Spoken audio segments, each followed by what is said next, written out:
এই ফ্লোরাল কেকটা কিন্তু আমি আমার মন মতো ডেকোরেশন করেছি।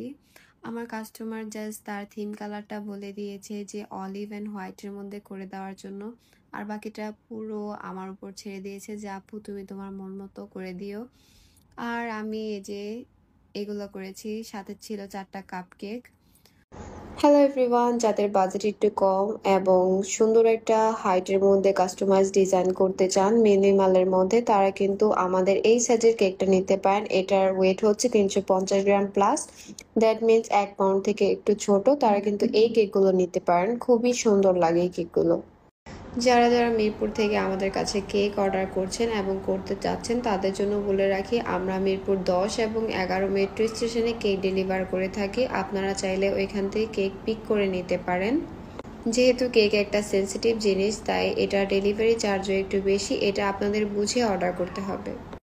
একদম রিজনেবল প্রাইসে আপনারা কিন্তু এই সিম্পল কিউট কাস্টমাইজ কেকটা নিয়ে নিতে পারেন আর এই কেকটা দিয়ে আপনার প্রিয়জনকে সারপ্রাইজ করতে পারেন।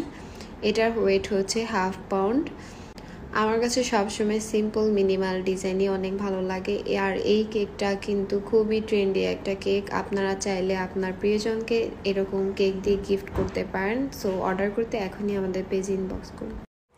ভিনটেজ কেকগুলো করতে আমার বরাবরই অনেক ভালো লাগে। এটা ছিল একটি 1.5 পাউন্ডসের ভ্যানিলা ফ্লেভারের ভিনটেজ কেক। এটার রোজগুলা মাশাআল্লাহ এত সুন্দর হয়েছে, মনে হচ্ছিল যে রিয়েল গোলাপ। এটা আমার অনেকদিন আগের করা একটা ভিনটেজ কেকের ভিডিও ছিল, ভাবলাম আপনাদের সাথে শেয়ার করি। এই কেকটা ছিল 1.5 পাউন্ডসের একটা চকলেট ফ্লেভারের কেক। কেকটা একটু হাইট থাকাতে আমি 5 ইঞ্চি 2টা মোল্ডে কেক বেক করে দেন হচ্ছে কেকটা হাইট করে নিয়েছি। আর এমন ভিনটেজ কেকগুলা একটু হাইট করলেই বেশি সুন্দর লাগে। আমার কাছে ভিনটেজ কেকগুলা করতে অনেক ভালো লাগে, কিন্তু এই কেকগুলা করতে অনেক সময় লাগে। কমপ্লিট করার পর কেকটা দেখতে অনেক সুন্দর লেগেছে আর আমার কাস্টমারও অনেক বেশি পছন্দ করেছিল।